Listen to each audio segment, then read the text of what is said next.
Coming up on this episode of Belief Hole.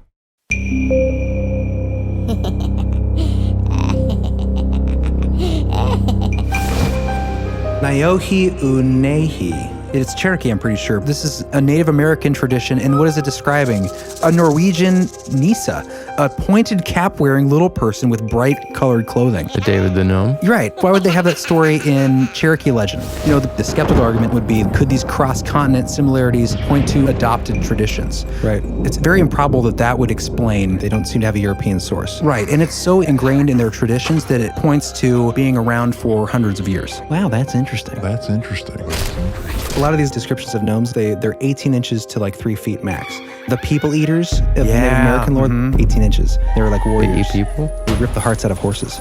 And they eat people. How are they that strong? They're just magical. Think about chimpanzees. They're like half our size. That's but so scarier thinking they're super strong and that small. Reminds me of ghoulies or something. And they look just like critters because they have sharpened teeth, just like the movie. Shut up.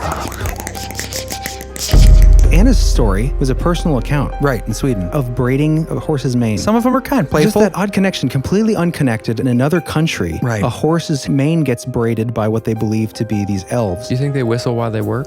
I hope so, John. Sing? Yeah, there's a lot of singing with hidden folk. I can imagine just being like, as they're like braiding.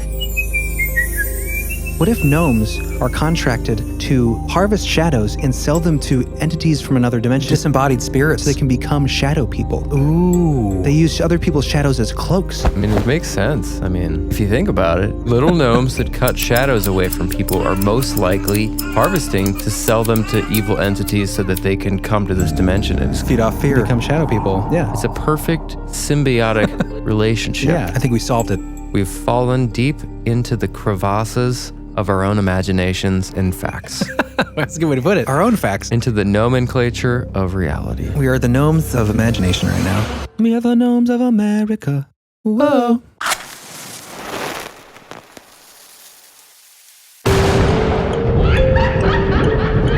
Conspiracy, synchronicity, Sasquatch, homunculus, alien races, Satanism in Hollywood, MK Ultra, Tartaria. There's like a whole, I've been watching this one guy that, Close the door, Jeremy! Close your door! what's the, Inner Earth Disagreements. Ghost Dad? I like that movie. Dogman, Bohemian Grove, Corey Feldman, Magicians Are Demons, Specters, Spirits, Sleep Paralysis, Alternative History, Shadow People. Shh, quiet, I'm trying to say words with the mouth. It's getting dicey out there. Poltergeists. That's cool. Anunnaki. What is the moon? Elf Towers. I would never talk about it. That's old. Y2K. Cover-ups. Apocalyptic catastrophe. Vampire. When you, like in Pac-Man, when you turn the other way and they come at you. Oh, yeah, they look at That you. feeling, it's just they just are drawn to like grab Like your onto movement? you. Yeah. Yeah, like just they can't help but just want to like get on you and tear you They're apart. magnetized to your goodness. Disgusting. It's terrifying. It is terrifying. Yeah. And they look like that pale white, like leukoplakia. Leukoplakia. Well, hello. Maybe they're not demons. Maybe they're gnomes, John. You've entered demons. You've entered us mid-conversation with John's dream demons and his fairy people that he sees. Well, hello, everybody. Welcome. Hello, welcome to Belief Hole, Season 2, Episode 9? Episode 9. Feeling fine. We made it. We made it. You used to always say that. I know. We should bring it back. The final episode. Well, hey guys, I'm Jeremy with the Belief Hole Podcast, and with me are my brothers, Jonathan. I can introduce myself, And sir. here he is to introduce himself. I'm John. I'm Chris. Hello. And thank you guys for being here. Who are you waving at? No one can see you. Hi, guys. Waves at me. I think it makes him feel more confident. Hello, guys. It helps. I'm here. Like a little gnome that he is. Hope you're enjoying your quarantine still that may never leave. Yeah. For those of you that are listening Get ready to this, for the New World Order takeover. Yeah, prepare. Prepare your souls for the never-ending journey of slavery. We did do an off-the-cuff on that if you guys are interested. A little bit of our open hearts and our open minds on the subject. All right, available at our Patreon. Yes, and we did also try a live, random, unannounced live on the air kind of impromptu, it wasn't even an episode, I guess an off-the-cuff kind of thing. How would you describe that, John, that we did? Yeah, it was just a live feed that is an experiment. Right, specifically on CastBox we did it. Yeah, it was a lot of fun. Yeah, so I think it gave us the idea that we might be doing that in the future if you guys are interested in that kind of thing. Yeah, it seemed to be a fun way to interact with people. Yeah, we can take calls, we can actually speak to you guys, and then we can save them as recordings and maybe put them in our Patreon or something down the road. But anyways, that's neither here nor there. That's not why we're here today. Today we are here to talk about... I wanted to give Yes, John, go ahead. I wanted to give a shout out to Carrie Oliver and her kids that listen. Oh, that's I just right. thought that was cool. Yeah, it also made me think like we should be a little more careful. Well, yeah. about some of the innuendos or language at times. Yeah, I know. I mean, that is kind of it's not really a kid-friendly show, but I try to keep it pretty clean. We got a lot of listeners whose kids listen. I know. We'll do our best. I think we've come a long way with minding some our of the P's and early Q's. stuff was pretty involved. Raunchy, yeah. Not raunchy, just the stuff we talked about was pretty dark too. And just like, the elites. And There was also a lot more alcohol back then, so it was a lot more over the top sometimes with the silliness. Yeah, now we kind of reserve that a little bit more for our Patreon. We've become more serious. Yeah. I don't know if that's good or bad, but Yeah, we miss a little bit of the... If you guys are into a little more of the intensity or some off the cuff, we have that in our Patreon. Yeah, so we've tightened it up. We've gotten it together. We're pro. But the reason we're here today, are you guys ready to get into the meat, as we used to say? Yeah. I like that. Get into the thick. Let's get into the thicket. let's get into the thicket. That's where you would find all these things we're about to discuss. So we had an interesting write-in. We've had a couple write-ins on this, on the hidden folk, the gnomes, but specifically two. One from Anna was a great write-in with kind of her lore from where she comes from. I think, is it northern Sweden? Sweden, yeah. And then we had a write-in from Rick, which was terrifying and fascinating. And it touches on a phenomenon that I've kind of heard bits about, but not too much. Not like ghosts and aliens and all this other stuff we talk about, demons. It reminds me of the bedroom episode, the barricading the boogeyman episode. Exactly. Yeah. Because it was in his story that we're going to get into shortly here, there were these entities that he described as gnomes or gnome-like entities coming in his room. I think they're all demons.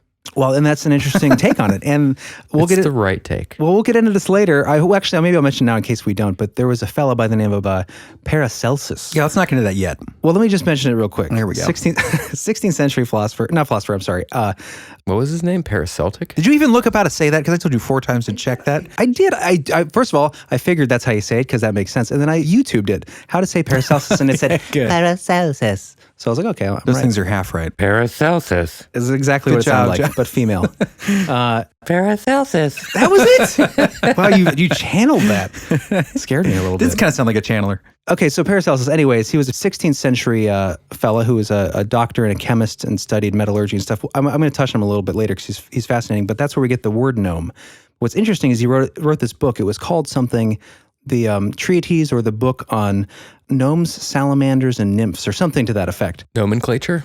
No. That's where salamander. Not that's where nomenclature. salamander got its name. So anyways, he basically was writing about these spirit, what do you call them? The spirit... Elementals. But he talked about them and kind of wanted to describe them in his way in his time because he was a chemist, a doctor, an alchemist, all this stuff. But to your point, what was interesting is, at the time there was this idea, and a lot of people still believe this, that if it's not in the Bible, then it's either demonic, evil, or it doesn't exist at all. And his argument at the time was that the purpose of the Bible was to guide humankind in their spiritual connection with God, the Creator, but it didn't mean that anything not included doesn't exist. And he had a unique perspective on what these things are and how they are part of God's creation. It was just an interesting kind of thing that we'll touch on a little bit later. But it's kind of a different way to look at it, that they have a purpose in like the divine system of life that is created by the Creator. Okay. Thanks, John. Anyway, we'll move along for now. That might come up again later. What I think is interesting about You these, and your button. These elementals or these, there's an element to them that is supernatural seeming, and there's also a very physical, real element to them. Mm-hmm. And the connections between the lore in Europe and Scandinavia and the connections with Native Americans in the Americas and South America. And with Rick's bedroom. But these things that are, they're disconnected by seas and by, hundreds and hundreds of years, but they're describing the same very specific things. That's always what, we just did the Giants episode, and it's the same kind of idea. It is very similar, kind of crawled in right behind them. Yeah, these things of myth and legend that actually have, that they connect cross-culturally and across time with the same kind of attributes. And yeah, some are so specific and so bizarre that it's just, that I came across and we'll talk about coming up, but that are just like, there's no way that this Native American legend would reflect this Norwegian gnome creature in such a specific way. It's like, are there, what are the common threads, and what is the evidence that, circumstantially makes it seem like these are valid now living things? Are we just talking about gnomes, or we're talking about hidden folk like elves, fairies? I think Anna refers to them as the Vittra, the Swedish kind of idea of these hidden folk. Right. And hidden folk in Icelandic, I think, Huldufólk. And that's sort of like you've got the fairies or the elves in Iceland, and you also have like people that are like invisible that live alongside us, but they're kind of like just tiny little versions of us that wear the same sorts of clothing, but from older times. Right. But yeah, all different kinds. Tommyknockers, you're familiar with Tommyknockers, John, right? Remember that movie? Yeah, I remember Stephen the movie, King? but I don't think I ever saw it. That was about aliens, right? Isn't it about like knocking on the door and run away? Yeah, exactly. Doorbell ditch? That's what I think Ding about. dong ditch. Yeah, I did that a couple times. That was exciting. Tommyknockers knocking on your door. Isn't that what it is, Something though? like that. I mean, isn't that kind Tommyknockers in the film. I'm sure it's more involved than that. Spoiler alert! I think in the film it turned out to be extraterrestrial. Spoiler alert! But like, what sandwich spoiler alert? the original definition of a Tommyknocker came from Cornish folklore, and it was about miners in caves. They would hear knocking on the walls of caves before the cave-in, before it would kill a bunch of people. So they believed it was the little diminutive dwarf-like creatures, like gnomes and dwarves. Half of these miners believed that they were playful prankster spirits, but they were warning by knocking. Run, humans, flee! And the other half believed that they were causing the fall, the cave-ins. Right. Probably it was the walls were getting weak and they didn't understand There were the science things moving of it. around in the walls, and you could hear the. That sounds a little suspect. It was probably yeah. gnomes. I think the likely answer is Gnomes. gnomes. Burrowers. Right. Yeah. I mean, how many shows have we done on Under the earth things. inner caves where there's Yeah. creatures? Exactly, dude. In Swedish folklore, which is a Swedish Christian folklore, there's the thing called the Huldrefolk, I think. That's Icelandic. Or Huldrefolk? I can't remember. I didn't write it down because we weren't going to cover it. But essentially, the story was that God came to this woman and said, you know, he wanted to see her children or whatever, and she hadn't finished bathing all her children, and she was embarrassed. And so she hid the children that weren't bathed, and God said, I thought you had more children. And she says, I thought you had more. I'm God. I thought you had more well, children. you know, he's being playful, right? Yeah. I thought you had more children there, Sarah. I thought you had more children, Sarah. Right. And then she was like, no, these are all of them. And he said something to the effect of, well, let those that are hidden remain hidden. And then they were sent underground to live underground. And that included like all of the Huldrefolk or whatever they were called that were like the elves and the dwarves and the Huldufólk. goblins and things. You can't trick God. No, that'd be pretty hard. Yeah, I that imagine. obviously to me sounds like it was once Christianity came into the area, it was a way to describe the hidden folk. Like, well, it must have been, let's have this parable of like, hide these. Oh, you're not bringing your kids out? Keep them underground. I don't want to ever see it again. And then it becomes like this other species of creature. Like that's how they explained their previous lore, Slow down. Right. I'm kidding. How about you speed up? How about that? I like my tempo. It's got a good tempo. Just make your brain move faster. Don't need it. Keep it up with my mouth. Perfect. But no, I think, or the other possibility is that God really did come to a woman and sent her hidden people underground.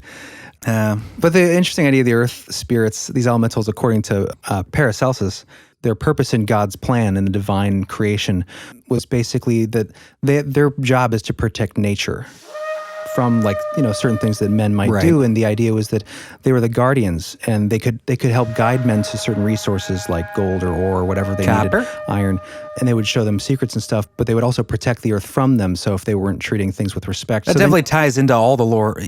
Whether you're in Iceland or Sweden or you're in the Americas, they all basically say they're spirits, half physical, depending on their tradition, that are there to protect nature from people, basically. right, they're always kind of like a nature protector. Sometimes they're just little bastards. Right. Sometimes they just eat people. Well, they can be benevolent. Actually, there is one species of them known as people eaters, but I think the natives. Yeah, we'll get into that. Yeah. But anyways, they can be benevolent, or they can be indifferent, or they can be malevolent. And it's usually, a lot of these similarities they have is that they're all hidden, and most of them will be easily triggered. Like, they might not care about you, they might be pretty indifferent, occasionally friendly, but very easily upset or offended. Like if you mentioned Trump or something. Exactly. Yes. The social justice gnomes are pretty. That's where difficult troll to deal comes with. from in the internet. Troll vocabulary. Oh. I just saw Great joke. a segue on the towpath over there. Are you He serious? was going like 20 miles an hour too. What? Maybe that's a sign that we should segue into the actual episode. There you go. Great. Yeah. That's hilarious. That's a little sign. Okay, so let's just real quickly. I just want to mention some other types of these hidden folk or gnome folk. if you go with his classification, Paracelsus. Give us some examples here. So we said Tommyknockers. We talked about the Elves and the Huldufólk in Iceland.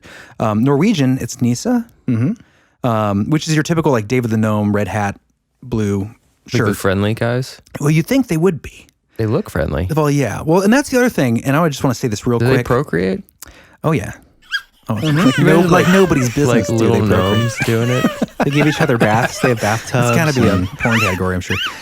There's a great book that came out in the 70s called Gnomes. That's where the exact vision of David the Gnome comes from, this book from the 70s. Yeah. It's called like Gnomes, and then there's The Secrets of the Gnomes that was the sequel.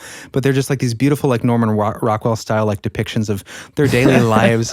Like they're all pudgy like a little washboard, washing clothes. Exactly, washing clothes, bathing each other, like with a woman scrubbing the back. And a lot of them are like bare-breasted, pudgy little gnome. Where women. is it? This is Norman Rockwell paintings? No, it looks like Norman Rockwell right. style. It's just gnomes. Yeah, it's That's called funny. Gnomes from the 70s. It's like one of the most popular. You're allowed to have depictions references. of bare-breasted women if they're gnomes. They had Yeah. like a Woodstock. There are weird ones too that are like they have from different countries and stuff. And Aborigine gnomes, they have like big erect carrot penises and just weird stuff. I'll put this in the show notes. Big Should add it erect up. carrot penises. What does that mean? I'll find him during the break. I'll show you the pictures. Sorry, children. Well, they don't know what penises are. Yeah, I hope they do. Pretty sure they do. Yeah, that's true. They have one. If they don't, That's okay. This is a good time to teach your kids because we just brought it up. Anyway, what I wanted to say. Earmuffs. What I wanted to say was these typical like fairy creatures, like Disney stuff.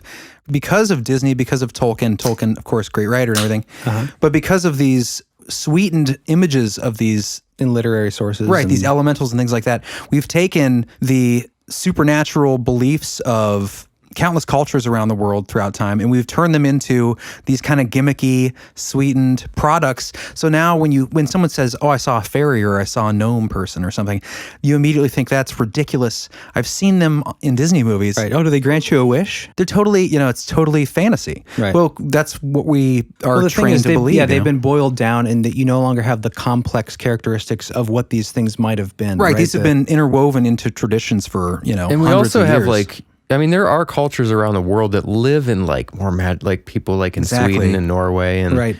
Some of those countries that live in these majestic areas. Exactly, yeah. And a lot of the US isn't really like that, especially in cities and stuff. You just don't have that same connection to nature and beauty. Right. It's easier to imagine gnomes and elves and spirits in those places. That's a great point. And in Iceland, they specifically talk about that. And there was a great documentary we watched on that, actually. But they talk about how the earth, the nature kind of informs these ideas of like, you can say that the volcanic eruptions and the geysers and things were, that you can imagine like a smelting, the dwarves mine. smelting under the volcano. Yeah, like gnomes or some dwarves working down there, and that's what's causing it. So the idea was like, That's awesome. some of the idea was like that's where the legends kind of were birthed from, but then in turn, those legends protect nature because people have this cultural respect for the earth because every rock has a family of elves living in it. So you protect nature because of these ideas that were given to people because of the nature. Yeah, it's the idea that John was just talking about, the idea that the landscape is a living landscape and Right. that there are these hidden folk that are living alongside us, but we can't see. They're hidden. Nothing like what we believe in the West. We believe in capitalism and profits And concrete scabs all over the and grass. right angles Yes, exactly. Right angles. Ugly construction and khaki plazas. pants And khaki pants. Pocket protectors. And Polar Pops. iPhones. Big gulps. Let me read this real quick. This is a quote, John, because this ties right into what you were just saying. I was going to save it for like a wrap-up thought. You like wrap it? Wrap it up with my It'd be hands. awesome if you wrapped your rap. Time for Chris's wrap up. And we got a little gnome. His name is Jay. So why don't we see them now? Right. Or at least here in the States, why is it so uncommon to experience something like this, except for the, people that wrote into us about this? You're going to argue that it's not, right? Well, it is uncommon here. I saw a gnome. All right, let me finish this thought. You Okay, tell me your sorry. nose story. Let me finish this thought real quick. So that idea that you were talking about, that we are so far removed from nature, right? And so if you talk to people in different cultures, like in Sweden, Native Americans, in certain tribes, usually it turns out to be, from my research, that the last person to speak the language will talk about how once they started to adapt another culture, usually English culture, then they stopped seeing these things. It was like their parents would see it. And then when they were growing up, they would start to see them less. And then once the culture completely shifted away from this sort of naturalistic original heritage, then they basically vanish. So it's that idea of like, kind of the fairy, got to believe kind of thing. Yeah, if you don't believe in them, then you start to no longer be able to see them. Right. And it's the flip of the more you look at this stuff, the more it looks back. The flip of that is once a culture stops believing in some of these things, maybe you start to vibrate on a different frequency. Maybe And your pineal gland is shutting down. Exactly. And we Calcifying. no longer can connect with that frequency space, and we no longer can see that. Right. This comes from the Cherokee Iroquois Little People, written by John Whithoft and Wendell S. Hadlock. An interesting explanation of the relationship of these spirits to the Iroquois people was offered by Descahe, a Cayuga chief at Six Nations Reserve.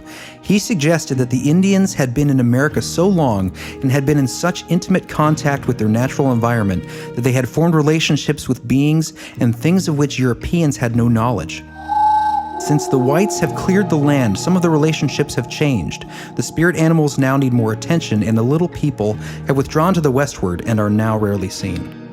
It's that idea, the more that, you start to remove nature from your everyday life, the less you're going to see these sort of nature elementals. Right, exactly. Which makes sense. That reminds me, dude. I had a dream I think 2 days ago when I was researching this stuff, I had a dream about a fairy. Really? Did I tell you about that? Yeah, I had a dream. This is so dumb, but I had this dream that, and I don't never think about glad fairies. you're sharing it. Yeah, I'm not a fairy guy. I'm not interested that much in the elemental kind of idea. You've been studying fairies, so maybe it's... But it was before we started really studying it. Okay, We were just, continue. The point is, I had this dream, and I just remember a piece of it, but it was basically like you and I were looking out a window, and then we saw the shadow of this fairy, kind of like a Tinkerbell type character, and it just was doing this. Just moving like its hands, clap? like it was doing this, like clap for me. And then I was like, oh, Chris, that's right. If we don't clap for her, then she'll die. We have to clap for her, like in Hook, Like, Yeah. You gotta clap. Is that what it was? They had to clap or something? Yeah. You had to keep Tinkerbell. her. Yeah, to keep her alive. So like, I was getting you to clap in this big thing, and then we try to start this movement to keep fairies alive by clapping. Oh, weird. It was just weird. Maybe there was a fairy really visiting you in your dream and letting you know that like you're doing the right thing by covering Believe. the fairy topic. Make sure you clap for him. It was a her. Said for them. Okay. Apostrophe EM. Gotcha. But yeah, so that was real. How dare you? Okay, so let's get into what started this off. So we have Rick's story. Rick's is a good one. Rick's is good and creepy. But the first email we got about this subject was from Anna, which was an interesting perspective. Yeah, it's great. So let's read a little bit of her submission that we had. Let's do. So this comes from Anna from Sweden. I listened to your guys' podcast while hiking in the woods, which in itself can be scary because in northern Sweden, we have a lot of scary folk stories, Vikings, and forest people. I remember how my grandfather told us not to hike too far into the forest, that something was there. He talked about a kind of phenomenon called Vittra that has been here for a long time. Everyone up here in the north knows what Vittra is. It is often explained as small people living underground. Some of them can be benevolent and mean no harm, while others can act with malevolent intent. Regarding Vittra, like so many folk tales, it is different depending on the region. It's a lot of bite on that. Where I live, older people tell stories they heard as children, as their parents experienced. My grandfather told a story his dad experienced when he was a kid. It was around midsummer, and he and his friends had been out fishing when they suddenly saw lots of small lights on the other side of the lake. They managed to steer the boat a little closer, and there, in the middle of nowhere, they see 8 to 10 small people. Imagine little trolls. They looked exactly like ordinary people, but they were incredibly small, maybe max 50 centimeters in height, 19 and a half inches. That's really strange. Yeah. Can you imagine that? That would be like, you'd have to think you were dreaming. That's or like up to your something. knee. That's what they say. 19 inches? That's what they say in a lot of Or these. less, I guess, probably even shorter. Less, yeah. You're shin high. A lot of these like descriptions of gnomes and stuff, they're 18 inches to like 3 feet max. But 18 inches, that's described in like, there's a Native American culture. Oh, yeah, it's all over. They're the people eaters of Native Yeah, American lore that we'll talk about later, 18 inches. They were like They warriors. eat people? They rip the hearts out of horses. Yeah. And they eat people. How are they that strong? They're just magical. Think about chimpanzees. They're like half our size, but That's they're so super scary. strong. You're thinking they're super strong and Yeah, that small. It compact reminds me of muscle like health. ghoulies or something. They look just like critters because they have sharpened teeth, just like the movie. Shut up. Yeah. Yeah. I'll show you a picture I later. hope Anna's not freaking out right Yeah. now. Well, these are in America. So Yeah. Yeah, but it These doesn't seem matter. She's walking in the woods right now. Anna listening to seemed this. friendlier. So I feel like the further south you go, South America has some pretty tenacious. There's a story about Cabeza de Vodka and this little red devil bearded man that would slice people on the sides and lift their homes up with some sort of supernatural ability and crash them on the ground. And they were telling this explorer, Cabeza de Vaca, about this, and he didn't believe him until they came over and were showing him the wounds. They'd always stab people 3 times in the side with a little spear. They say they'd pull out the... Oh, yeah, and then he'd pull out the entrails. Yeah, They'd pull out the entrails and cut off a piece, Okay, right? let's finish this. It doesn't make sense, because then what did they sew it back up? I don't know. I'm not getting into that story I don't today. believe it. Okay. When my old grandfather realized that they were near and perhaps disturbed them, he asked his friend to row the boat away. Like a little laugh. I don't know. Funny. Can you imagine be there and then be like, Go, go, go, go, go! like they're deer or something? Go, go, go! Little gnomes are here. I would be enthralled. Yeah. Well, you think you would be, but I don't know. I've seen some YouTube videos, and they're terrifying. Well, yeah, and and they're just little people. They just shouldn't exist. So you see, Yeah, it would be out. like seeing a ghost. Well, also, he knows the stories. He knows that you're not supposed to disturb these things. He's heard of them. Oh, okay. So that that's makes why sense. he's Yeah. like, He's like, get out. Once they get there and realize they're these little 18-inch tall people. Yeah, you don't want to, because they might come after you, right? Right, or worse. Curse. What do you mean, or They don't even have worse? to come after you necessarily. Sometimes seeing these things can just mean death. Right. They can be a bad omen. They can give some kind of malevolence in your life without their actually being Depending on physical tradition and interaction. locale and stuff, yeah. That's why you don't want to offend It's them. like a killer bee's nest coming upon Yeah, but a worse. dragon's lair. It's exactly like both those things in equal measure. Bees nest and dragon All right. lair. Mix them together, and what do you got? Ooh, dragon bees. No, gnomes. Okay, gnomes. The threat of gnomes. Okay. The threat. It looks so serious when you say that. Anna continues. He had heard of Vittra before, but never believed it. However, he knew that you should show respect and be on guard. What happened exactly, I do not know, but Grandpa has told me as a child to come into the cottage when the evening fog comes in. For some reason, he always had respect for the fog. There's a lot of stories that relate to fog and these things appearing. That's creepy. I want to see that. Yeah. And here's another story. This is interesting, and this will tie into a clip I'm about to play. You're going to coabulate it? Yeah. We should have her send some pictures of where she lives. Oh, yeah, definitely. Then maybe of some gnomes, if she can capture them. Yeah, that might be a little harder to do. And if you could just get just a few pictures of gnomes I for us. want to just see, It's like, gorgeous. yeah. I mean, you can Google it, but I'd rather have her send Well, ones. obviously. Yeah. Her specific area. Especially since she's telling the story. Yeah. When I was younger, around 15 to 20, a friend and I had a horse together. The stable was a little outside the town and surrounded by forest, which was wonderful for the horses, but I myself hated when I had to go there in the evenings, especially on one particular night. I came in as usual, greeted the other horses, and finally came to our horse. That's when I discovered his mane had a big, beautiful braid. I moved closer and really inspected the braid. Never in my life could my friend ever make a braid this beautiful and shining. I called her immediately, and she confirmed what I already knew. She hadn't done it. The next day, the stall owner said it must have been the stall's little house elf. Stall's little Yeah, house and elf. this is something that comes up a lot. And this is obviously a little more playful sort of side of gnome life. The braiding. Or Vittra life. Yeah, and John, there's a clip I want you to play real quick. This comes from a really well-done documentary, one of the few you can find on this sort of topic, by John Walker called In Search of Fairies. Oh yeah, this is an excellent documentary done kind of independently, but really well researched. A lot of really good one-on-one interviews. The guy he's interviewing in this segment is Alex Goldie. He's a former police chief who had a very similar account to Anna's story when he was growing up. I believe there was such a thing as fairies.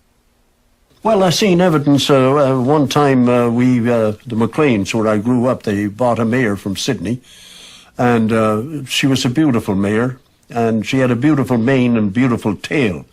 And I used to pass an awful lot of the time combing out her mane and combing out her tail. And one time morning, I went up to the barn to comb the mane out, and the mane was all braided. So I went down to the house and I said to them, I was only around 12 then, I suppose.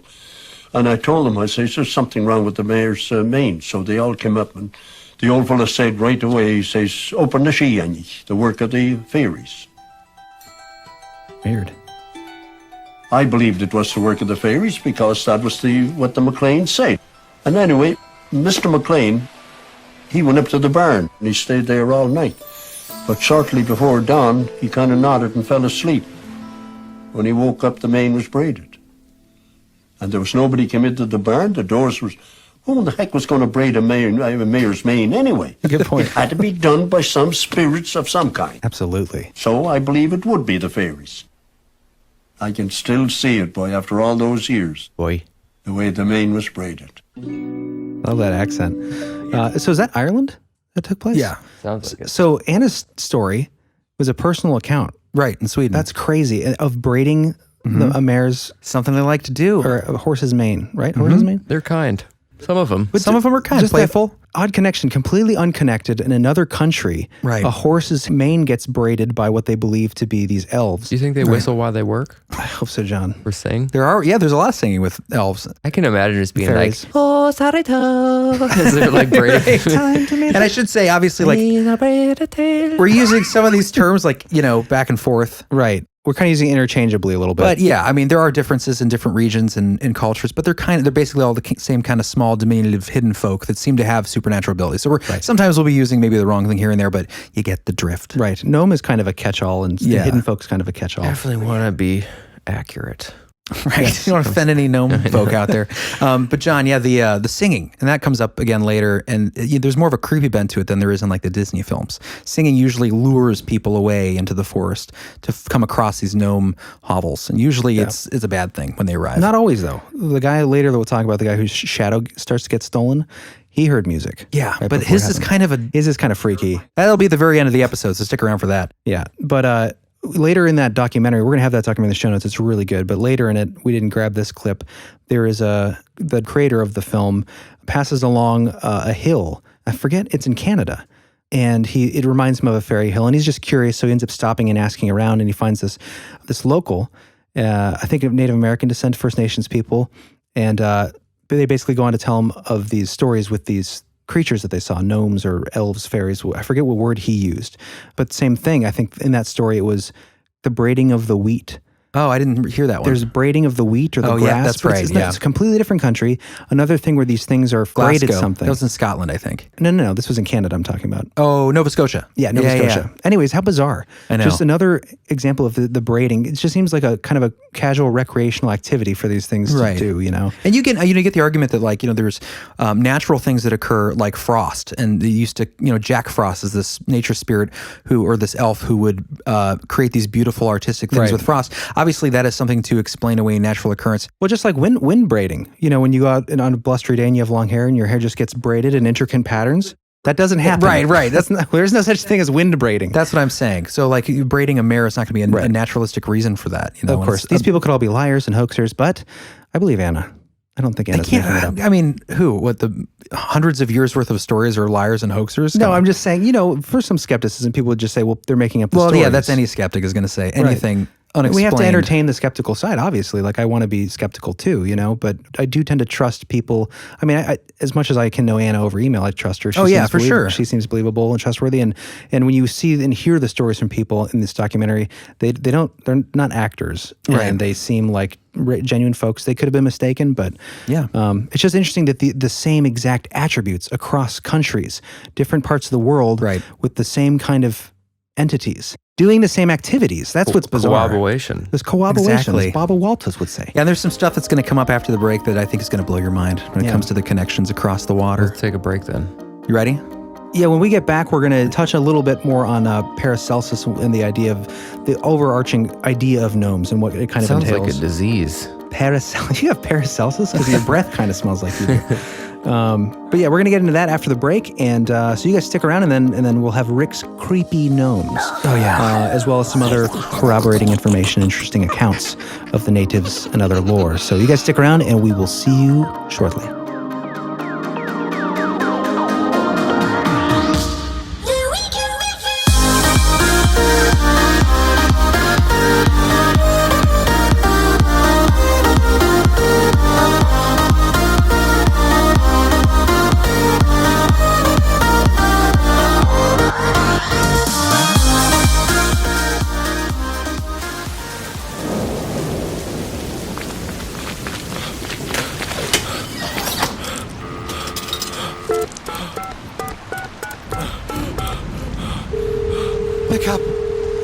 Pick up. Hi. Thanks for calling the Believable Hotline. thank God. Got a spooky story? I do. It's all real. They're outside No right. one's available to take your call, but you can leave your What? story at the sound of What? the tone. No. Thanks for No. calling. They're outside right now. Have a spooky They're day. outside. No.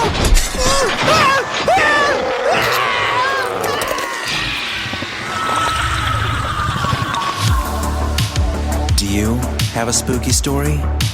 Don't wait until it's too late. Give us a call. BeliefHole.com.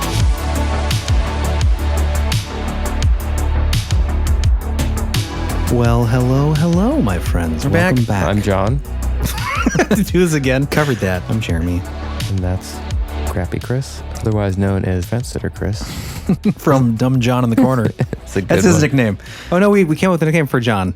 We have Fence Sitter Chris, and then we have Fence Builder John. Oh, fence builder John. It's good. Yeah. Divider of men, John. I like that. There you go. Okay. Crowning achievement, John. Yeah. How about too many trophies in his bedroom, John? I have no trophies in my bedroom. They're all in my basement because there's so many. You specifically found a house with a basement so you could fit them all in there. There's a lot. It's a true story. All right, Done guys. a lot of great things. I love your stance right now. One leg over the other. You look like the coolest man in the universe. What's that guy's name? He-Man? Archie? Archie's got Our a patron. stinger today. Yeah. I wasn't really referring to him, but I guess that title applies. There's stuff in the stinger that applies to his greatness. Oh, awesome. I look forward to that. That's going to be great. Okay, so getting back into the topic here, guys. Gnomes, my friend. Gnomes are the reason, the impetus for this episode because of Rick's story. Impetus. The Earth Dweller, as they might be known as. So the word gnome first appears in usage by Paracelsus. And I mentioned earlier he was a 16th century. Bless you. Thank you, Paracelsus.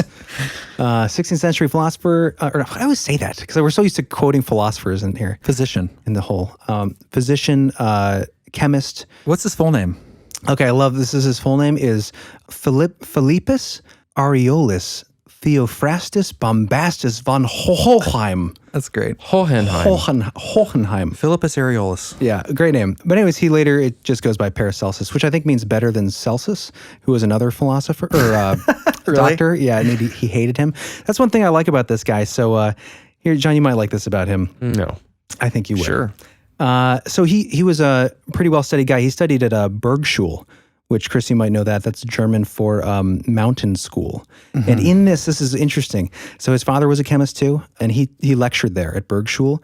But Paracelsus studied there, and the kids there were trained in things like smelting and things that gnomes would do. Yeah, I was going to say very in the dwarf-like. earth, right? Things that gnomes would do. Like mining operations. They're overseeing mining operations. Known for their smelting abilities. Exactly. Gnomes and dwarves under the earth, right? Like in Lord of the Rings, and all that stuff comes from actual lore. Right. So anyway, so it's just interesting that he grows up to basically he writes on medicine, on chemistry, and also on the nature of gnomes and these things that live underground. So gnomes, the word comes from nomi, which they think might come from Latin, which was nomesis, something like that. I can't remember. Nomenclature? Yes, John, nomenclature. Why are you in love with that word? Because it says gnome at the beginning. That's why you keep saying it? Yeah, of course. Oh, okay. I was wondering why this whole episode you keep saying it. Nomenclature. I thought it was like one of those words that gets stuck in your head that you don't know. You can't think of what it means, but it's in your head. Like gubernatorial used to be that for me.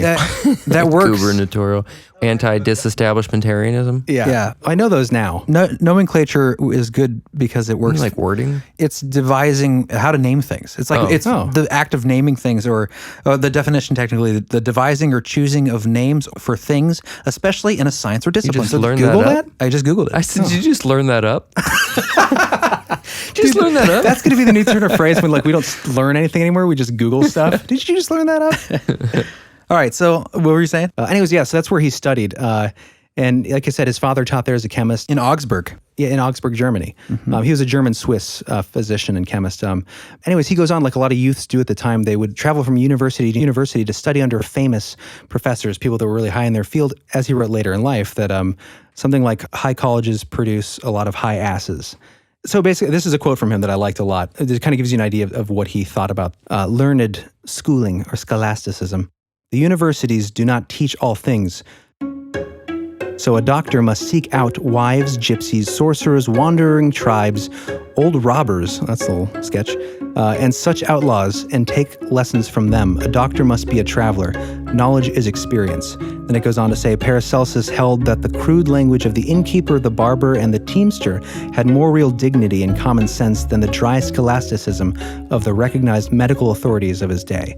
So essentially, he was against the real folk. Yeah, he was against looking at academia and scholasticism as like the height of true knowledge and understanding. He thought that you could learn more from people on the ground in different areas and experience through, learning through experience. I get that.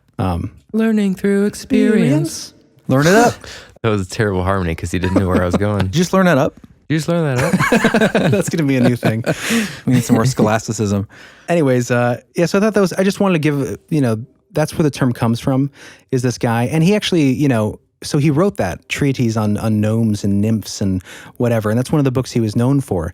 But he's also really respected for a lot of his other works. Like he is the first to bring chemistry into medicine. He's one of the reasons we have chemotherapy, which maybe that isn't such a great thing. But he's done a lot in like a positive academic, serious kind of way. And if you look at the Encyclopedia Britannica, which was where I found the information on it first, it doesn't mention anywhere about gnomes. Really? Yeah, it doesn't say that he started. Because he had some more mainstream achievements later on. Yeah, but it's just weird because in Encyclopedia Britannica, under gnomes, it links to him. Right. But then his page doesn't link back to gnomes. So it's like, no, he's just a scholar and kind of an alchemist, but Anyways. So you want to get into the creepy story that we got from Rick? That kind of was the one of the impetus for this whole episode? Yeah, that's the whole point. The only other thing I was going to mention about him was that there's one aspect to this, and I'll link this in the show notes too. It's a whole breakdown of his life and his thoughts on things. But here's just a short quote. He's talking about the relationship of the theology at the time and what they thought about these things, right? These elementals, and did they exist? Did they not exist? Were they just evil? Or were they like another race of things, other dimensional? Or just things out of our vibrational frequency. The purpose of the Holy Scriptures was not to describe everything, as he believed, encountered in the natural world, but to provide guidance on humanity's relationship with God. Since all things came from God, the spirit people were placed on earth for specific reasons. And then he goes on to mention that they have a purpose to guide men towards certain resources, but also block them when nature needed protected. They were a balancing system in God's divine system. So then he goes on to explain that there are evil versions. There are evil versions of these gnomes and things, that they can be malevolent. And he goes on to say, there are evil monsters that are born from time to time. Just as godly parents can give birth to evil offspring, the gnomes at times give birth to dwarves. And although it happens rarely, yet it happens so often and under such marvelous circumstances that their existence is well known and remembered. As the spirit people serve as guardians of resources, monsters such as dwarves, giants, sirens, and will-o'-the-wisps signify that misfortune is threatening people. When the dwarves appear, this signifies great poverty among the people in many parts. So it kind of explains that these things, in his mind, in his description and breakdown of this, they're not all evil demons, right, coming through just because they're not mentioned in the Bible. They're part of God's divine system and plan, but they have a purpose to be hidden. And there can be evil versions of them. And it's kind of what we've talked about so many times in so many different ways on the show. The kind of different ways you can look at the stuff. But that was his specific perspective on it. I just thought it was kind of interesting. Right, yeah. That they are part of this divine system, God's system. Right. They have a reason. I think they're demons. Just kidding. Yeah, and he's looking at it from his culture at the time, trying to like put them into that box. Or if you look at like, obviously, the Scandinavian traditional pagan beliefs would be like, these are these elemental creatures. Right. That are just kind of off on their own thing. Whoa. You didn't like that you said that. He disapproves, Chris. But yeah, he's a fascinating character, and we'll have links for him in the show notes. If you want to get more into the Paracelsus story, I'd love to do somewhere else in some other world where I have time, I'd love to do like a little documentary on his life and the creation of gnomes. Yeah. But yeah, his, gnome was kind of a catch-all, was the whole point. He was trying to put them like an umbrella. Yeah, he didn't invent the concept of the gnome, but rather used gnome as kind of a catch-all to define creatures already well known in myths and fables. He states that the common names for gnome and other spirit men described in his book, quote, have been given them by people who did not understand them. So basically he's saying like, he was trying to understand all of these different myths and legends of dwarves and elves and fairies and that kind of thing, it sounds like. Yeah. And then just gave him the word gnome, which means earth dweller. And that's the most important, interesting thing to me about this whole thing is that gnomes, John, the earth dwellers, were believed to be able to travel freely through earth as men do through air and fish do through water. So in other words, they swim through the earth. At least his idea, yeah. Right. But yeah, earth dweller pretty much does summarize the majority of these things. Right. Living within the earth underground, They were described as, I think in some Nordic culture, that the origination of elves or dwarves, gnomes, I'm not sure which, but they were maggots in the flesh of like the gods or something, and they decided to give them consciousness, but they still burrowed in the earth instead of in the gods, something like that. It was interesting. Let's get to Rick's story. Let's get to Rick's story, because that was the impetus for the show, and that's when it gets real creepy. All right, this comes from a good friend of the show, Rick. Probably one of the creepiest stories we've gotten so far. So I'm excited to dig into it. John, you want to start us off with Rick's story? I am 48 years old. I grew up in rural Oklahoma when there were only 3 channels on our huge Zenith TV. That was really more like furniture than just a TV. We had one rotary telephone that was stationed in the middle of the house and was actually on a party line. You had to wait for your neighbor to complete their call, sometimes before you could place your own. Basically, we lived way out in the sticks. Nearest neighbor was half-mile away. My family consisted of both parents, who were exceptional, and a great younger sister. I had a great childhood, for the most part. From the ages of 8 to 12, I was routinely visited by entities. I don't really know what they were and have only recently taken to thinking of them as gnomes. These were not of the kindly garden variety. They were humanoid, no taller than approximately 3 feet. Physically, bony is what always came to mind. There was no facial hair, and I never really nailed down an age.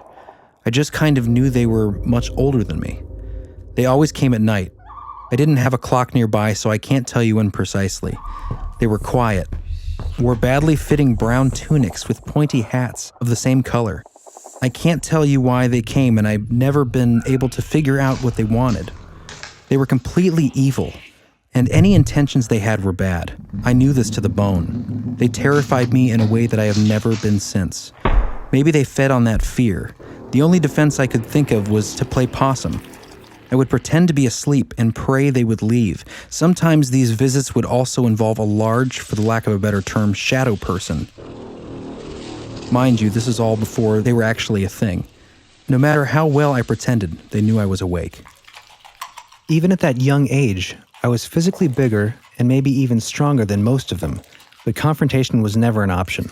They terrified me to the bone. The strange thing is there was rarely any physical interaction. At the most, on a rare occasion, I would feel a bony finger prod me. Ugh. It still makes my skin crawl, and at the time I would cry thinking the end is near. On the very few occasions when I would muster enough courage to do something, I would gather myself and spring out of bed and sprint to my parents' room and wake my father. This would go on, month after month, and my poor father was beginning to doubt my sanity, I'm sure.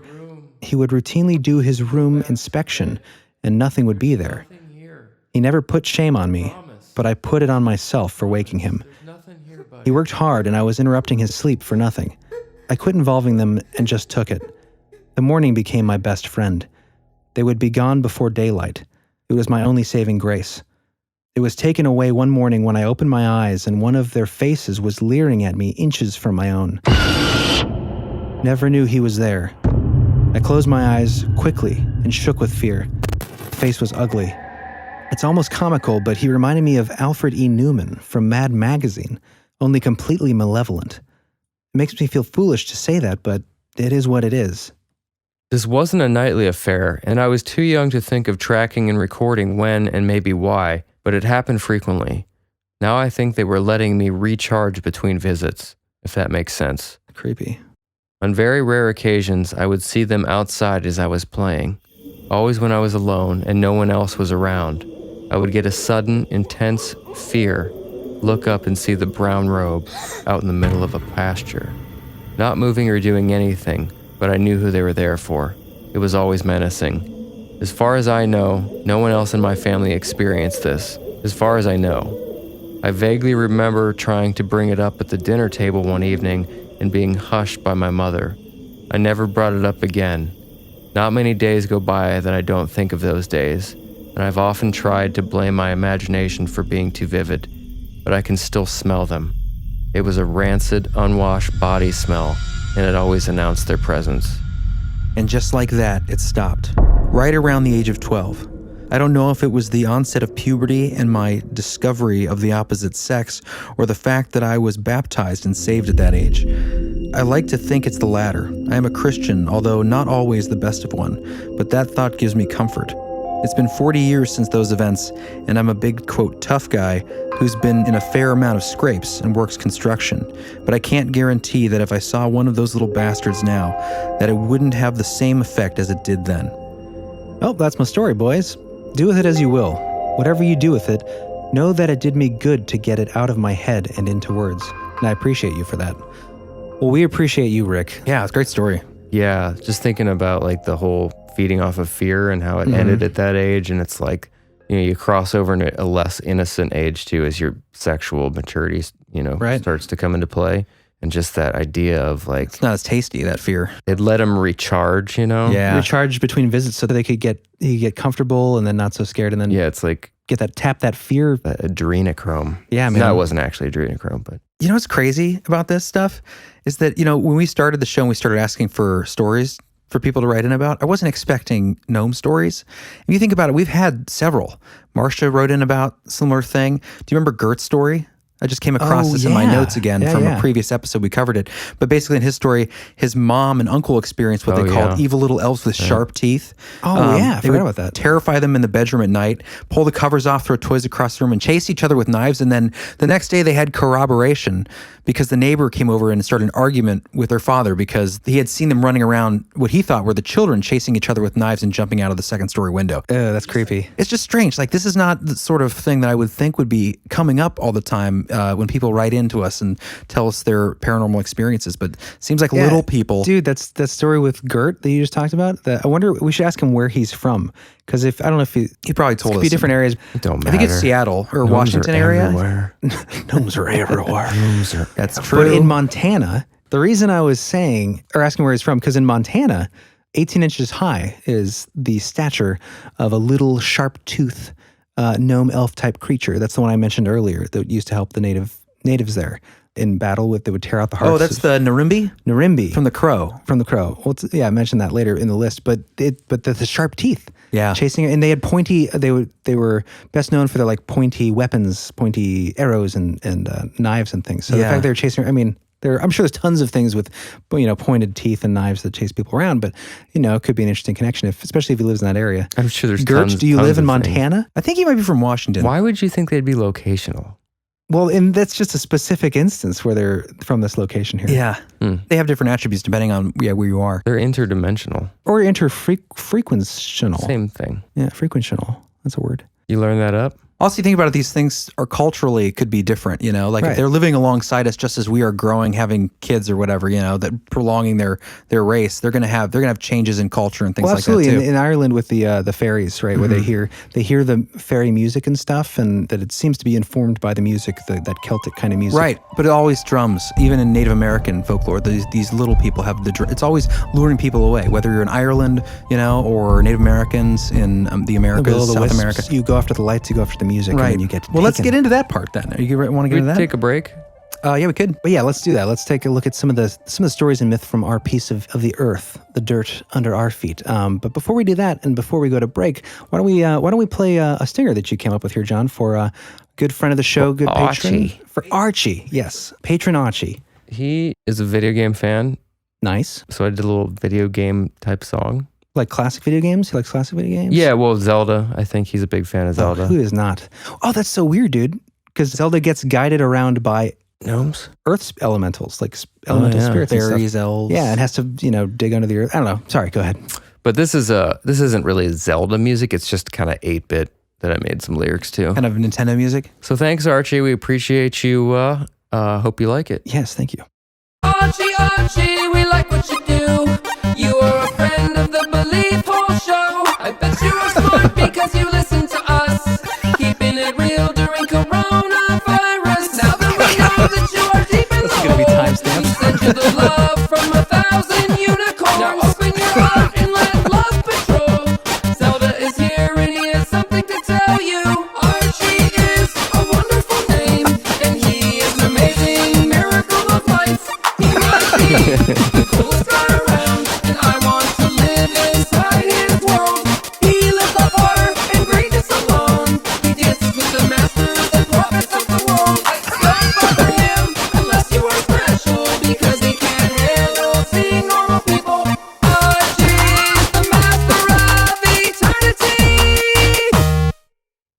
Dude, the ending was so great. That last sound, the very last sound just reminds me of the end of a level. It was like, I know, it's just so abrupt. I loved it. By the way, Zelda is a she. Really? Oh, that's right. Link is the guy. Zelda's the princess. Yeah. I didn't know that. Yeah. Sorry. You missed pronounder, man. That's okay. Too bad. Now, should we take a break? Yeah, let's When we get back, we're going to get into the Native American connections with the fairy lore. And I just wanted to say, we're still catching up on your stingers out there, patrons who are signed up at the stinger tier. Thank you, all the patrons out there. You guys keep us going, keep the lights on here in the hole. So thank you so much. And anyone interested in getting an extra episode every time we drop a regular episode and experiencing the joy of the weird and mysterious off-the-cuff episodes that are a little crazier, a little more intense at times, but equally as fun, then go over to our website and click on the Patreon button and sign up to be a patron. Speaking of the extra episodes that we'll be dropping, the expansion episode this week is on Mel's Hole. Mel's Hole. The mysterious legend, I suppose you could say. First hitting the airwaves with Art Bell. Art Bell's radio show Coast to Coast. Yeah, in the 90s, I think, right? Yeah, and so we're going to play a little clip of that right here for you guys so you get a little taster of what this week's expansion episode is.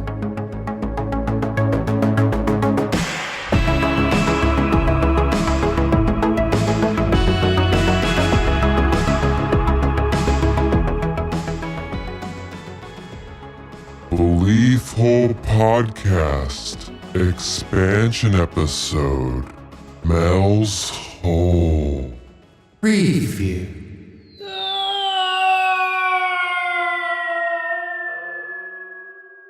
And it gets weirder, dude. It does. There are aspects to the story that happens shortly. It should be called Mel's Foibles.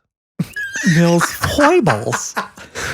Things happen in the story coming up that are beyond bizarre. Things that are like, how do you even come up with that idea? So just to run through what happens next. Yeah, do it real quick. Run through. Okay, so he returns home. He gets some money from his nephew to get back to his property. Finds that his house had been ransacked by government officials clad in black. The Mibs? Yeah, similar to the Men in Black in appearance. Check out Belief Hole Men in Black episode. To make matters worse, he was officially presented with his divorce papers and then diagnosed with esophageal cancer. Bummer. Almost immediately after all this happened. So that's was really sad. How do you continue searching and seeking the truth about mysterious holes after that happens? But apparently, Mel found a way. Yeah, he found a new hole. He found a new hole. He was so fascinated by mysterious holes that he decides, you know what, I'm going to keep looking. So one of the things that comes to light is this can't be real. He had talked to someone about the hole, and at this point, it's all he has left is this lore, right? This is what he's known for. He has this obsession. He talks to another person in the area who told him that when that person was a child, he had been to the hole and there were these monoliths, these megalithic stones around it. So he thought there must be something in these holes. There's a purpose.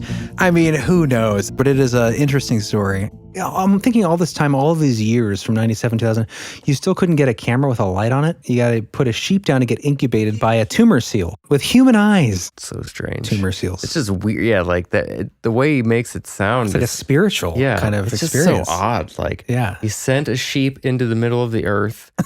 It grew a tumor on it and birthed a seal that saved him from cancer. With human eyes. What? It's more than that, though. I think it's the fact like a dream. The fact that it seems like so many paranormal things happen around this hole. I think that's what he's referring to. No, I think specifically he's talking about the alien angel seal. It cured his cancer. What do you want? Well, of course. But that's just so bizarre.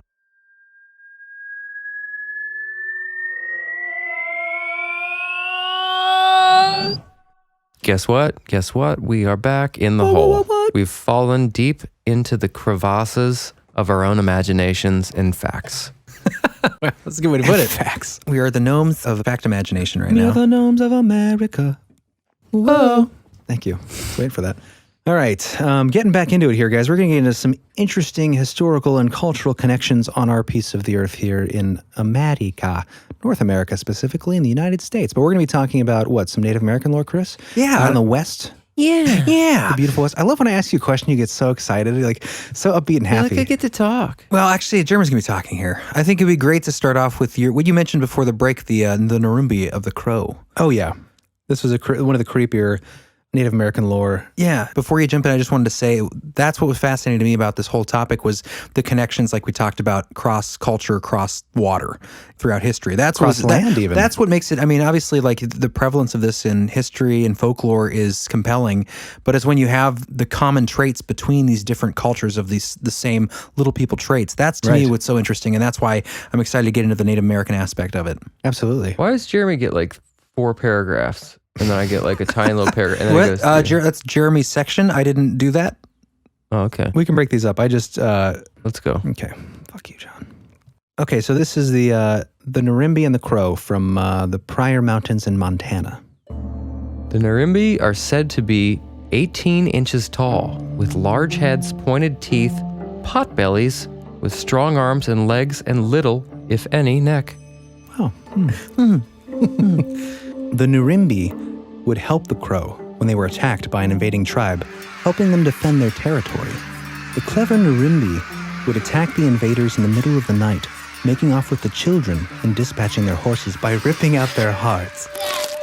The Shoshone, Cheyenne, and Sioux refer to the Nirumbee by the name Nimerigar, which means people eater. When the Cheyenne and Sioux arrived at the Bighorn, they say they were driven out by hundreds of little people who carried bows and poisoned arrows. You think they ate people burgers? People burger. That's a good question. Probably raw. Yeah, probably raw. When the Lewis and Clark expedition stayed with the Sioux tribe in 1804, they traveled to the mountain of the Little People, and Lewis wrote in his diary that the Little People were devils that carried sharp arrows that could strike from a very long distance and would kill anyone who approached their mound. Cool, so you have some corroboration there from Lewis and Clark as they came in later. Yeah. Getting chased by little, but this is like the critters, right? Isn't that what it is? Yeah. There's an image. We'll put this in the show notes, but it looks just like the critters from that 80s horror movie where they come out of the toilets. Right. Is that the movie? That's Ghoulies, I think. Oh, that's Ghoulies. Critters are like the balls. Yeah, the teeth with the teeth. Yeah, sharp teeth. That's an example from the Crow. What else? Do we have any more examples here, Chris, that kind of tie into these same sort of ideas of these Ghoulies? So. Okay, yeah, so as we talked about, the connections is what's fascinating.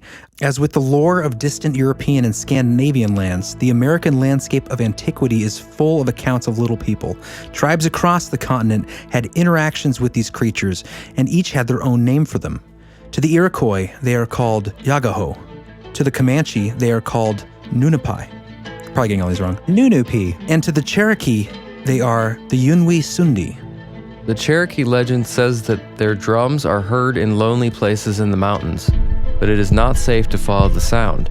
If they are disturbed in their lands, they will throw a spell over the stranger so that he is bewildered and loses his way, and even if he eventually returns to his settlement, he will be like one dazed forever after. Oh, what assholes. But again, it's these common threads of, drumming sound, luring people away. Oh, yeah. You go there, then missing time, trying to figure out where you are, how you got there. And hexing you. Sounds a lot like, alien folklore of today in a lot of ways. Yeah, we didn't talk about this, but there was that story you prepared. We mentioned it, I think, in the Missing 4-in-1 with those people going missing because of the colored socks that they were wearing. Right, and the Sulawesi story, which we covered before. But yeah, the idea of basically don't wear these socks when you're out here on this walk, because in this area there's these invisible tiny people that will take you away to some strange land. Not because you had magical socks, but because they were brightly colored in the specific story. In the specific story, they were brightly colored, and yeah. Right. Yeah, it's all across the world, man, these stories. Be careful with your socks. Indeed. Or you just might get it. I think that might have been Missing 4-in-1, or maybe a Halloween episode we really got into that one. Well, the Cherokee and Iroquois little people, there's another corroboration here. Let's see. According to Will West Long of Big Cove, there are probably 4 kinds or tribes of little people. All these kinds of little people live in rocky places and make, quote, floors on the rock slides. It is very bad to see any of the little people and is often a cause or a sign of death. Twins, however, are able to see and talk with the little people, but they lose this power if they eat food prepared by a menstruating woman. It sounds very true. Right, yeah. That's why we can't see them. Who's making our food? Well, at some point. Yeah. I keep all my women out of the kitchen. Well, let's think, why would there be any sort of reason behind that? For that? Oh, that's a good question. I kind of just left that one in there because I thought it was kind of humorous. But yeah, what would that be? I don't know. I mean, obviously, menstruation has to do with, reproduction and ovaries and eggs and... and blood and girls. I mean, I wonder if... Well, I mean, this might be a stretch, but in all these stories of this folklore about these little people, there always seems to be a connection with stealing children. So I wonder if it's a menstruating woman, I don't know. Then she's fertile. Well, I mean, also, it's a powerful time in a woman's month. Right. But why can't why can't twins... She has 1 month, and in that month... during... it happens every month. Right. But why... A lot of hormones, a lot of things. That doesn't... We're mansplaining right now. That doesn't explain why... they don't know either why it would happen. How come if you don't get to say your point in between other people's We're just talking back and forth. And you're, but if I don't get to say it, dinosaurs are real. Because you asked the question, and we haven't addressed the question. What does a woman having a menstrual cycle every month have to do with not feeding people who could talk to elves? So what do you think about that? Well, I guess feeding people. That's kind of the point. Yeah. That's what I was trying to say. So could it be that the woman may have blood on her hands from keeping the blood in her? Because they did it was before tampons, so she had to use her hand, and so her hand had blood, and the blood was magical. Yes. 2 no's and a yes. That's it. I'll take it. That's it. Maybe it was just a misunderstanding. Okay. Well, we really dug into that question, guys. What are your thoughts? I wasn't expecting really to dive into that part. Why can't twins talk to little people anymore if they eat food prepared by menstruating women? Let us know in the comments below. Oh, I just wanted to say that the references that for some things in these sections come from Cherokee Iroquois Little People by John Withoft and Wendell S. Hadlock. Really excellent work from the early 1900s where they did a lot of research with these stories. We'll still have that in the show notes, right? Yeah.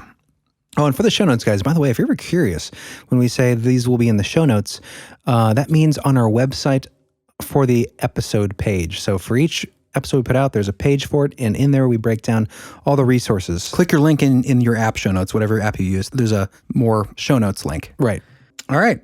But yeah, so I wanted to bring that one specifically in because the connections there, the rocky places, right? Living in rocky places, that correlates to, cross the water, the same sort of stuff in Europe, Scandinavia. Bringers of death if, irritated. Right. Easily triggered and angered. Right. Do you want to read the next part? This is another interesting connection here, I thought. Yeah, sure. A story was told by Moses Owl of Birdtown of a strange girl, he's a good guy, a water dweller, who once appeared at one of the Cherokee dances. A young man was greatly smitten with her and followed her home. He finally managed to catch her. She agreed to marry him, well, it was a quick turnaround, and told him to follow her into the river, saying, "It's really only a road." He went with her and found a world under the river much like the one he had left. He met her family and friends and stayed there for a long time as her husband. Later he returned home, only to discover that several generations of Cherokee had lived and died in what had seemed to him a few years.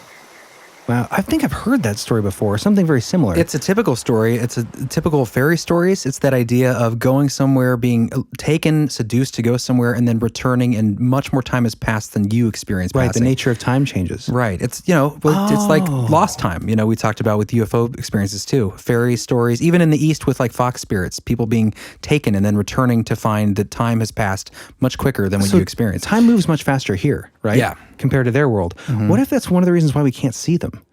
Because the frame rate is different. Different vibration. Yeah, frame rate. Yeah, like their speed is so much faster, or our speed is so much faster. And wouldn't it be easier to see them though if they were like really slow? Well, maybe they're so slow. Yeah, I guess they would probably just appear as like a static image. We should ask one. We should. They'd never move. Yeah, they would just be like I don't know. So, I mean, that definitely it sounds like fantasy, sounds like a folk tale, basically, from this native tribe, but it's the correlation that makes it seem, okay, they're starting to have these little pinpoints of connection that make it resonates through other stories and other cultural beliefs. Right. That same idea of time moving differently in this other world and then coming back and then missing out on your life. And John, I saved the best one for you. Correlation does not necessarily mean causation. Yes, we've said that many times on this show. Only once. John, I saved the best one for you here. I think the best one, because this is just a ridiculous corroboration, I think.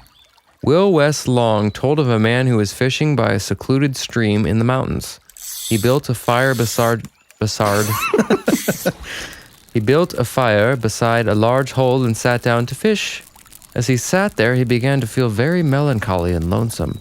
Then he began to hear someone singing, "Goonie, goonie." That's probably the melody.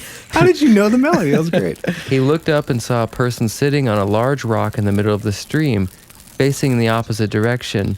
"Goonie, goonie." This person was wearing bright blue clothes and a blue pointed cap. The man left quietly and returned home feeling very lonesome and strangely unhappy. He had seen a thunder. Noyaguni. It's close enough. Yeah. Noyo Nuni. They're referred to as thunders, these larger sort of dwarf creatures, but that's what... Nayohi unehi, right? Sounds Japanese or A something. little bit, yeah. It's Cherokee, I'm pretty sure. But that's what's interesting to me is that, this is a Native American tradition. And what is it describing? A Norwegian Nisse, a pointed cap-wearing little person with bright colored clothing. A David the Gnome? Right. Exactly like David the Gnome. Why would they have that story in a Cherokee legend in Native America? The argument would be, the skeptical argument, could these cross-continent similarities point to adopted traditions? Right. Like, was there influence by Why are they so negative? Are they like bad? Yeah, he felt so lonesome and sad when he saw David the Gnome. David That the is Gnome. kind of weird. Well, maybe he was picking up whatever the gnome was feeling. I do have an image of a sad gnome we'll put in the show notes. That was pretty heartbreaking. Oh, great. Should be David the Moan then. David the Yes, Moan. yes. David the Moan. So that question I just asked, what are your thoughts about that? Yeah. Oh, so the idea that these could just be adopted traditions. So would that be that the Swedes or the Nords came over, Or the English? Vikings a long time ago, interacted with the Cherokee and said, by the way, watch out for these Nisse, Well, here's these gnome people. that's like a skeptical, I think, on the surface people would ask that question.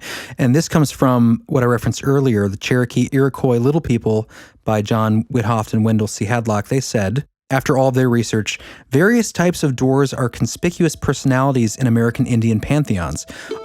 Often they closely resemble European folk figures and might be considered as borrowing from European tradition. Such little people are so widespread in America, however, and often so isolated from a suitable European tradition that a foreign origin seems improbable as a general explanation for their existence. Cherokee tradition is rather conservative and has borrowed relatively little of white folk belief in many of its aspects. The Cherokee Little People give one the impression that they are an integral part of a highly elaborate tradition in which European motifs are rare. So basically they're saying it's very improbable that would explain. Right. They rarely borrow from the white folk and Right. And it's so ingrained in their traditions that it points to have been being around for hundreds of years. right. And you have all these isolated hotspots, Thousands of years. that are not connected. That where you get these legends and these traditions that are popping up in their cultures, but they don't seem to have a European source. Exactly. Wow, that's interesting. That's basically all the connections I wanted to make. I mean, that we have time for. There's so Well, much to I would get also into. say that there is a story I found on Reddit. There was a story on Reddit that I came across. I didn't include it for the sake of time, but we'll link to it in the show notes. But essentially, the story was this person's grandmother was in the hospital, and she took ill, and she began seeing gnomes coming out of a flower pot, digging out of the dirt and coming out into the hospital. And they were described having like gnarled, mud-caked kind of hands and skin, and like the crevices, the wrinkles just looked aged. And Yeah. it reminds me of the description a little bit in Rick's story. Didn't he mention something about the fingernails, A darker complexion. and the darker complexion, and this being just kind of like earthen? Gross. Yeah, Very definitely. gross. But yeah, we'll link to that story in the show notes. I didn't pull it out, but in the description in the Encyclopedia Britannica of the gnomes, it also mentions Encyclopedia? encyclopedia. Yeah, you I can't. said. Nothing gets biased. You mess up on one word, and it's like, wow. Someone's gonna pull it out. Yeah, yeah. The description in Encyclopedia Britannica. Wow. You can tell us get in the end when the sound effects come out. definitely- I win. I'm starting to get towards the end of my attention span. I noticed. Neat. Okay, so anyways, they basically have the same description of this. The tradition of this being the gnome being a figure that is like kind of has this kind of like earthen, Grimy. aged, grimy, Yeah. wrinkly kind of earth goblin. Yeah. Gross. Yeah. So even though they may wear like traditional clothing and that kind of thing, they do have that to their skin. Grimy, Their- gritty, gross Right, complexion. But that was the interesting connection. Holy Lord. That was the interesting connection. That sounded like a gnome a little bit. Awesome. Was that in that story that I found on Reddit, that we'll link in the show notes, in the hospital, that it's coming out of the flower pot. And in Paracelsus's description of the gnome was that they swim through the earth like fish swim through water. So they can move through that medium. Yeah. Maybe they can move through earth, whether or not it's actually connected to the ground. Maybe that's sort of a dimensional earth kind of thing. Interesting. Yeah. That's what I had for that. But yeah, the last piece we're going to segue out of the show this episode with, it comes from that documentary we'll link in the show notes here. And this ties in a lot of the different ideas all in one specific encounter by another, just like Rick, a construction worker, oddly enough. Yeah, but a Scottish one from Glasgow. We'll play the clip of his description of these things. I'll tell you what happened to him real quick. His name's Steve Oldale, construction worker from Glasgow. He's walking through the mountains, beautiful day, and he comes upon this place that's known as Sheahalion. Means fairy hill. Anyways, he's walking out there, he's around this place, and this cloud appears out of nowhere. This little cloud above him. And it's like, oh, what a beautiful cloud. Kind of like a wispy beautiful. cloud. Yeah, wispy cloud. And all of a sudden there's this soft dew that sort of comes down from the cloud, and a rainbow begins to appear in front of him. He's like, oh, this is beautiful. What a magical moment I'm getting to experience right now. So he's thinking like, oh, what a lucky person I am. This beautiful rainbow is appearing in front of me. There's no one around for miles. And then he starts to hear this strange music. Very strange, but very sort of Celtic sort of sounding music. Very beautiful, but haunting. So, and as he's appreciating this music in this moment and thinking what a lucky person is, he realizes in his lower vision that there's a little man about 3 feet tall. Hello. And this sounds ridiculous, but once you hear him describe what these things look like, you can hear the genuineness in his voice. But this little man is rolling his shadow up. Rolling his shadow up into sort of a tube. And then he says... from the head down, I think, right? Yeah, it's from the head towards him. And it's a long shadow at this point in the day. And then he realizes... Rolling his own shadow up? Rolling the man's shadow. Oh, rolling, that's creepy. Yeah. So rolling Steve's shadow up into this little tube thing. And then he says he notices even lower in his vision is a little woman counterpart to this little gnome creature. Or I think he called it a leprechaun because that's the area. But she had a big old pair of what they would call like sheep shears to trim wool. And she's cutting the shadow away from his toes. Cutting his shadow away, and he's rolling it up to separate his shadow from him. This has to be just a You made-up would story. think, but at the same time, there are all these stories about they can sort of bend, or even if it's an illusion, they're maybe putting this in his mind, but it's a trickster sort of thing. It sounds just as much of an illusion of the story of going under the river and marrying some woman. Right. That seems way more probable to me. So then this is happening. He says it's very businesslike. When he looks down, he sees this guy doing it, this little gnome dude. And the gnome dude looks up at him, and they kind of make eyes, and he just kind of goes about his business. And then the woman's cutting away. And then finally he's like, oi! And it like startles the gnomes. They look at each other, and then they just like vanish. Just blink out. Got to keep a shadow. And they were gone. They were shadow harvesters? Shadow harvesters. Yeah, exactly. They get paid to... I have an idea about that. He said in the moment he didn't feel frightened necessarily. He just thought, like, you cheeky bastards, cutting my shadow away. But then I think his thoughts kind of changed, because as you hear in the descriptions, he kind of sums up his experience. Okay. If you want to play that clip. You mentioned John harvesting, and I was going to say that as you were reading it, it makes me think of like Rick mentioned earlier. Well, he said something about a shadow person. Like, oh, yeah. So he thought he might have seen a shadow person or something like that in his story. What if gnomes are contracted to harvest shadows and sell them to entities from another dimension? Disembodied spirits. Disembodied spirits, so they can become shadow people. Ooh. So that they can, somehow travel to Earth. They use other people's shadows as cloaks. I think we solved it.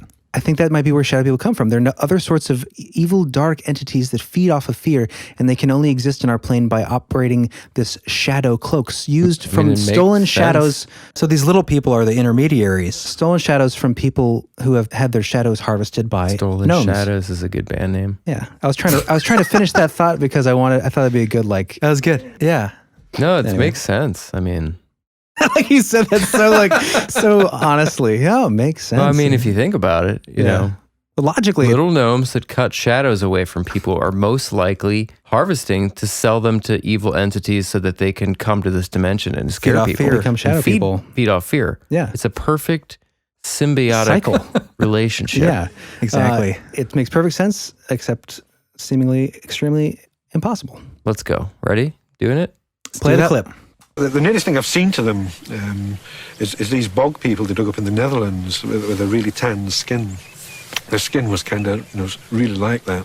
They weren't bearded. There was some facial hair. The one being closer, I could see the facial hair on her, and that was substantial, if you like, but not what you'd call bearded. Filthy, I'm a builder, my hands get dirty, but these fingernails were, they were seriously in bad shape. You could do with a wash. The clothes were all made of leather of some kind of like chamois leather, small hats, kind of sewed together quite crudely, kind of a smock tied around the middle with some kind of fabric underneath Very it. detailed. Yeah. And equally manky, equally sort of covered in, not covered in muck, but like sort of seeped, deeply ingrained. Yeah, as if they'd sort of come out of the bog. But they were dry, they weren't wet as if they'd come out of a bog, but, as if they'd been stained by a bog. The bog people that really sums them up for me, visually, even down to the wizened sort of skin. No, I don't think they were trying to do me any favours. It doesn't seem like a favour to somebody to take your shadow away. It sounds like death of some kind, or insanity. Permanent insanity is what I would imagine if they took your shadow. It'd be some kind of crazy thing locked up in a cell somewhere. So I don't really feel that I owe them any favours. And perhaps people should know about this. There's all kinds of possibilities for people. And if there are creatures from another that can just disappear and appear at will, and mess about with our lives, tinker with my life. I think people should be aware of this. Not that it seems to happen to many people, but it is a possibility. It is a possibility. And I don't think people should close their minds to it. Yeah, that's a really good documentary. Just hearing stories from people directly about things that seem so, especially where we live in the United States, seems so incomprehensible. Yeah, it really does seem like. But yeah, just listening to them, it does seem like, among everything else we talk about, it doesn't seem any different than anything else. As far as just. Well, and again, I love that part that he said, like, it's one of these things where, like, you don't want to tell people, but people should know about it. People should know about it. So, I mean, again, thanks to... Trying to steal my shadow, don't think of doing me any favors. Right. So, Anna and Rick, thank you guys for sending your stories about this. And if anybody wants to watch more of that documentary, it's called In Search of Fairies. Actually, yeah, check that out. It looks pretty cool. By John Walker. It is available on YouTube. It'll be in our show notes. If you go to belieful.com and click on the episode, you will be able to check out that link directly. And if these stories inspire any of you guys out there who have your own stories, thanks to people like Rick and Anna who come forward and share that stuff. To share with us. Yeah, hopefully that inspires some of you guys out there who haven't maybe shared your story publicly to share with us, because we'll always review it in a respectful and curious way.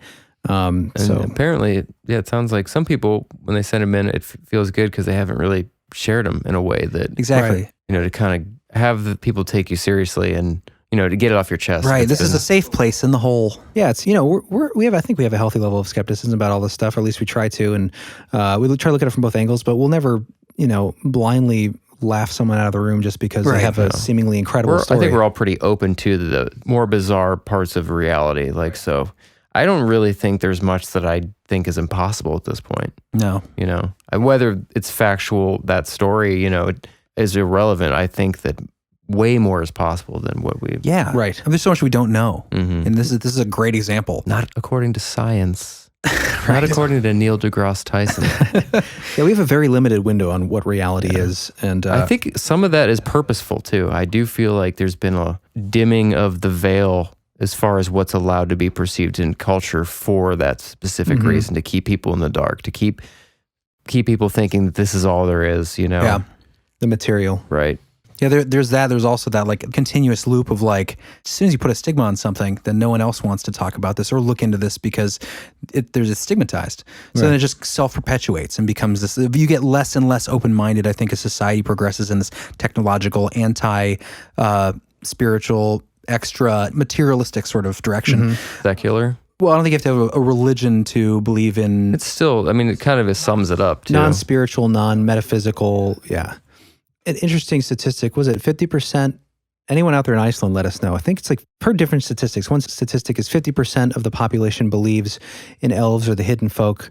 Then I've heard a statistic that 10% believe it, 10% don't believe it, and the rest are kind of like, I'm not really sure, but it's not worth the risk. Yeah, a lot of them don't want to say no because you can't really, they don't want to you're rolling the dice. Offend them, Right. Like there's that famous account of moving that rock. Right, which we covered on a previous episode. Right, where they moved it because they were building a road and they had to ask the elves for permission. Right. And it took a week to give them time to evacuate, and then they moved the rock, and then they built the road like the government worked with them. Right. So, and of course, some of that's respecting tradition, respecting, nature and the culture. And but yeah, it's a fascinating look at how some people look at that stuff, some cultures around the world, as compared to how we grew up looking at it. You guys ever see the movie Troll? Troll 2 I've seen, which has no connection to Troll 1, and it is hilarious. Really? It's the worst movie ever made, allegedly, and it is so great. If you've never seen Troll 2. It doesn't have any connection to Troll 1? They titled it Troll 2 because it was so bad that they wanted something to think that there was already a movie made, and this was the sequel. Really? Are you sure you haven't seen the Troll? I think it's called Troll. Are you talking Troll Hunter? Was it Troll Hunter? That was a good movie. Wasn't that an amazing movie? Really that was that's more recent, yeah. Yeah. That was, where they're giant trolls. Yeah. So Excellent. good. Yeah. If you guys haven't seen that, check it out because it is a surprisingly good movie and fun and just like awesome. It's like the Jurassic Park of trolls. Yeah, I forget who that is. It's not the. So there's an animated series on Netflix called Troll Hunters, which was actually co-written by the author we're going to be having on coming up here pretty soon, Daniel Kraus. But Troll Hunter was a film. I think is it Swedish or Icelandic film? It's somewhere around subtitles maybe. Norwegian subtitles, maybe. but it doesn't take away excellent. from it at all. No, it's an excellent movie. So we'll link that in the show notes as well. So another great show, by the way, if you're interested in this topic. We talked a little about the Huldufólk. I'm probably going to pronounce this wrong. Jord Scott. I've seen the series. It's awesome. It's on Shudder, but you might be able to find it other places. But it's sort of like a murder mystery, detective sort of show, but it involves all these hidden people. Supernatural. Yeah, it's excellent. Well, I'll check it out. I haven't seen that. It's great. Yeah. I love the subtitles. The best thing about subtitles for me is that when I get tired and because I like to sleep with something on, I can just decide to roll over and leave it playing, and then something's on. But I got your taco sauce, and I don't lose any. I don't spoil any of the plot. Right, because you can't read the dialogue, right. And you also kind of learn a little language. Do you need to roll over? Can't you just close your eyes? But then you'll be tempted to open your eyes. I don't like light hitting my eyeballs, and my projector is broken right now, so I have to use a TV. I thought you meant your projector, like your brain. my vision projector. Anyway, projector. Let's schedule this live cast. Yeah, guys, I guess we're going to shoot for a brand new Belief Hole experience. It's going to be a test. It's going to be our introductory attempt. We're just going to have fun. We're going to bring some topics, and we are going to do it through YouTube. A live cast. So look up Belief Hole Podcast, subscribe to it on YouTube, and hit the bell, right? Hit the bell. But we're going to do it at 7 p.m. on April 22nd, Eastern Standard Time. And everyone will probably still be in quarantine then anyways, so. That's true. Warning, if you don't want to see what we look like, because I've done this before where I looked up a podcast or something. Why would you say this? What? What am I saying? You're disencouraging people to show up. You think people are going to listen to this and decide not to show up because of what I'm about to say? Well, why would you say it anyways? It's a joke, John.